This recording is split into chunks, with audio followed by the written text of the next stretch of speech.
MLS is back with week 1 in the books, and since nobody can watch every MLS match, I took it upon myself to identify one thing that we learned from each MLS club in week 1. And as usual, we will start with Atlanta United, and the thing that we learned is Thiago Almada is going to be the most expensive outgoing transfer in MLS history. The way Almada scored 2 stoppage time bangers, one from a free kick to rescue Atlanta and win the game 2-1, is nothing short of superhero-esque from the Argentine, and there's no doubt in my mind that Atlanta United are going to break their own record of the sale of Miguel Almiron for $27 million to Newcastle whenever they decide to sell Thiago Almada.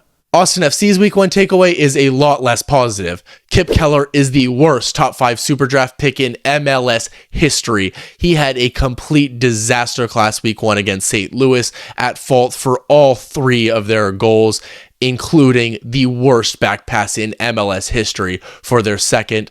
He came on for the injured Julio Cascante, who we now know has a long-term injury, so Austin FC once again have center back problems.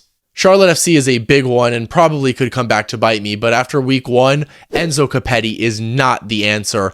He was terrible on debut, had the fewest touches of any player on the pitch, barely had over 50% passing accuracy, lost over 50% of his duels, and couldn't finish for his life. But as if that wasn't enough, in his post-game interview, he blamed the turf, saying that he's going to need a lot of time to adjust to the field. And while I hate turf as much as anybody, that's not an excuse for playing terribly. Chicago Fire were the only team with a planned bye, so we can move on to FC Cincinnati, where Santiago Arias is the perfect balance for Barreal. They continued with this 3-back formation, and they have these beautiful wingbacks that love streaking down the wings. Barreal we already knew was great, and they have the new player in Santiago Arias, who seems to be the perfect addition and balances that 5-back, if you want to call it, very, very well in Cincinnati. For Columbus Crew, I think it's pretty obvious that selling Jonathan Mensah was a huge mistake, but I knew that before week 1.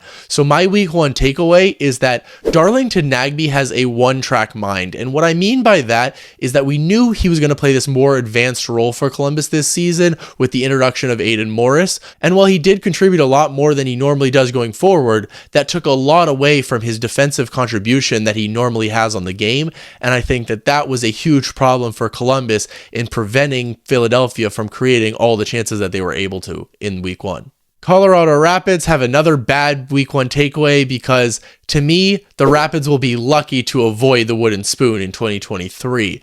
Yes, Seattle were very good, but Colorado were absolutely terrible, and Price coming in does not solve these problems. It's going to be a miserable season in Colorado, I'm sorry. Continuing with the negative trend, FC Dallas are just overrated.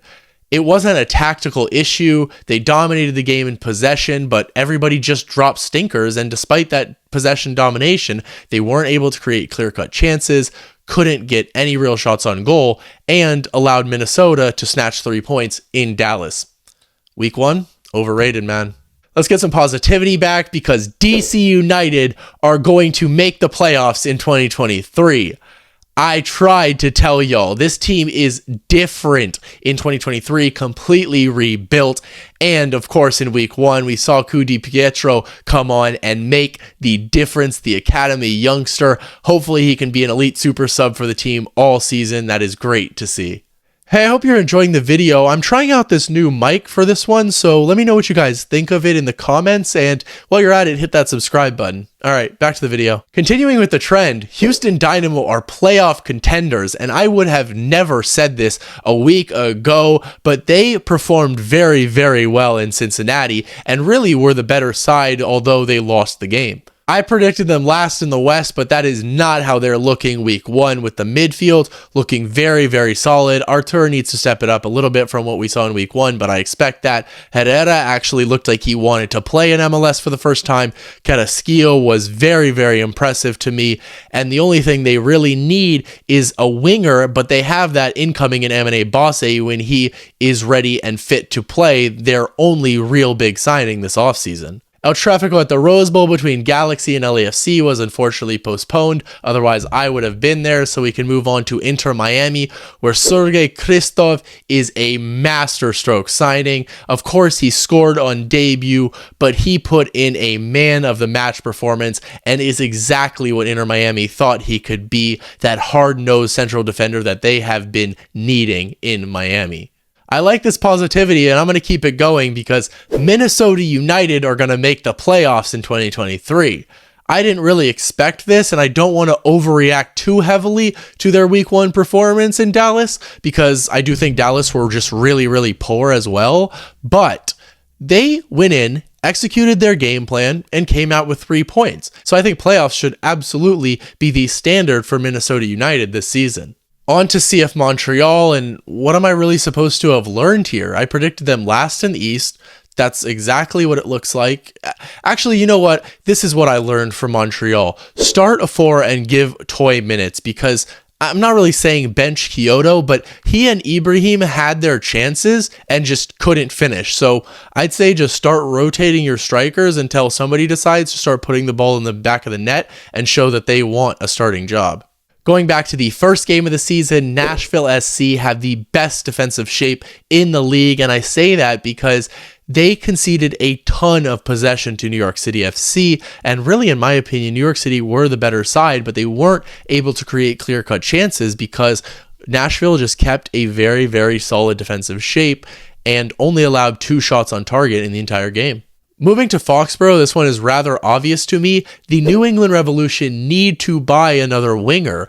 I don't know what they're thinking here, and seriously, Revs fans, please let me know what the plan is, because I understand Nacho Gil is going to come back, and hopefully that solves the starting 11 issue, but 2 MLS level players on your wing is not enough. I like giving Rivera chances, but you need more than 2 MLS level wingers, so buy another one ASAP.